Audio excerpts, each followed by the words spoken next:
রাসূল সাল্লাল্লাহু আলাইহি ওয়াসাল্লাম বলেছিলেন যে শেষ জামানায় দুই শ্রেণীর মানুষ আসবে যাদেরকে আমি এখনো দেখি নাই। এক শ্রেণী হচ্ছে নিসাউন কাসিয়াতুন আরিয়া, মুইলাতুন নামিলাত, মানে এমন এক শ্রেণীর মেয়ে বের হবে শেষ জামানায় যারা কাপড় পরেও ন্যাংটা হয়ে থাকবে। ভাষাটা ভালো করে বোঝেন, কাপড় পরেও তারা নগ্ন হয়ে থাকবে। আমার মনে হয় না এটার ব্যাখ্যা করার দরকার আছে।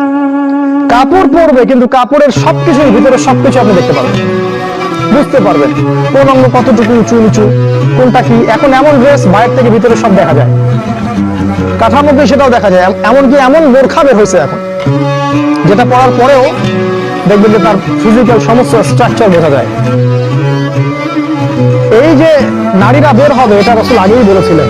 একটা হাদিস আপনাদেরকে বলি, নবী সাল্লাল্লাহু আলাইহি ওয়াসাল্লাম আরো বলেছেন যে এই মাসীহুদ দাজ্জালের সবচেয়ে শেষ অনুসারী হবে এক শ্রেণীর নারী, এক শ্রেণীর নগ্ন নারী যাদেরকে তার স্বামী বাবা পিতা ঘরে রাখতে চাইবে কিন্তু তারা ঘরে থাকবে না, তারা বাঁধন ছিঁড়ে বের হয়ে চলে যাবে বাইরে। আবার বুঝাই, শেষ জামানায় মাসীহুদ দাজ্জালের অনুসারী হবে